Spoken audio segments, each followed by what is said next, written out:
अस्सलामुअलैकुम। ये पैगाम ख़ास कर नौजवान नस्ल के लिए हैं।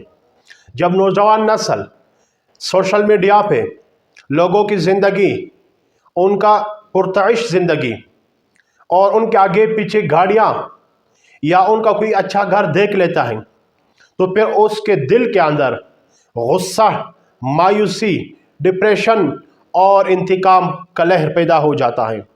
हालांकि हमें दीन इस्लाम ने दीन में मुकाबला करने का हुक्म दिया है।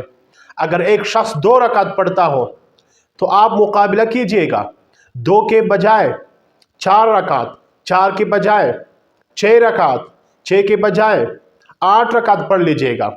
अगर एक शख्स रोज़ाना 2 रुकू तिलावत करते हैं तो आप आधा पारा तिलावत कीजिएगा, तो आप 1 पारा तिलावत कीजिएगा। ये हुक्म है दीन इस्लाम का।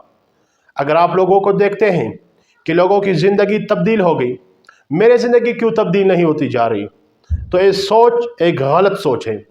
और दूसरी बात, सोशल मीडिया के आने से हमारी मशरिकी रिवायात का ख़ात्मा होता जा रहा है। नौजवान नस्ल में गुस्सा, मायूसी, इंतकाम का लहर बढ़ता जा रहा है। अभी हाल ही में हमारे यहाँ एक शहर है, शहर पेशावर, एक नौजवान ने सिर्फ अपनी वालिद को इस बिना पर कत्ल कर दिया कि वालिद ने उसे टिकटॉक पर वीडियो बनाने से मना किया था।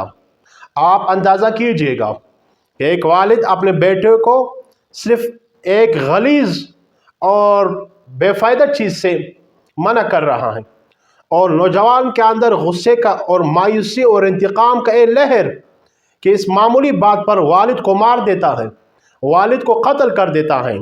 ये सब क्या है? ये सब इस सोशल मीडिया की वजह है। सोशल मीडिया ने जहां हमें बहुत ही फ़ायदे दिए हैं, राबिते आसान हो गए, कारोबारी ज़िंदगी आसान हो गई, वहाँ पे हमें नुकसान भी मिल रहा है कि हम मामूली बातों पर अब तल्ख़ कलामी, झगड़े, यहाँ तक कि लोग एक दूसरे की कत्ल कर रहा है। तो मेरा एक पैगाम है कि नौजवान नस्ल ज़रा ठंडा खाइए, सब्र कीजिएगा। अगर आपको फैमिली, घर वालों, खुसूसन आपके वालिद, आपकी वालिदा और आपके बड़े भाई आपको कोई ऐसी बात कहे जो आपकी तबीयत पर नागुजार हो, तो खुदारा सब्र कीजिए। वही एक लम्हा तलखी का होगा, उसे पीजिए, बाद में फिर सुकून ही सुकून होगा। अगर आप ये न करोगे तो फिर आप ही का औलाद कल से आप यही सलूक करेगा जो सलूक आप अपने वालिदैन से कर रहे हो। खुदारा ज़रा ठंडा खाइएगा, ठंडा खाने में फ़ायदा ही फ़ायदा है। अगर आप गर्म खाओगे, मामूली बातों पर गुस्सा करोगे, तो फिर आपका सर भी नहीं बचेगा, फिर सर एक होगा और हाथ और मुक्के 100 होंगे। लिहाजा मेरा ये पैगाम है नौजवान नस्ल के लिए कि आपने ठंडा खाना है। आपने 5 वक्त की नमाज, आप जो भी काम कर रहे हो, आप बिजनेस कर रहे हो, जॉब कर रहे हो, किसी भी कंपनी में आप जॉब कर रहे हो, आपने उसी से ताल्लुक़ रखना है। 5 वक्त की नमाज और कुरान पाक की तिलावत और घरेलू माहौल के अंदर रहना, ये सबसे बेहतरीन अमल है।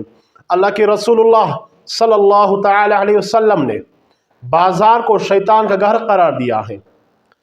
और इसी तरह सोशल मीडिया का देखना, 24 घंटे लोगों से राबिते कटे हुए, हत्ता कि घर में वालिदैन के साथ मिलना, वालिदैन एक ही कोने में बैठे, आप दूसरे कोने में बैठे, आप 24 घंटे सोशल मीडिया और टच मोबाइल में लगे रहे हो, तो ये कहाँ फिर राबिते होगी, फिर कहाँ मोहब्बत पैदा होगा, फिर वो कहाँ खुलूस पैदा होगा, फिर वालिदैन के साथ वो मोहब्बत प्यार कहाँ पैदा होगा। तो फिर क्या आप वालिदैन की दुआ लेंगे? हरगिज़ नहीं। जब आप अपने वालिदैन को वक्त नहीं दोगे तो फिर कल आप ही के बच्चे, आप ही की बीवी आपको वक्त नहीं देगा, फिर अफसोस और बचतावे का कोई फ़ायदा नहीं। आज ही अपने आप को तब्दील कीजिएगा और अपने काम से काम रखिएगा और सोशल मीडिया का इस्तेमाल कम से कम कीजिएगा।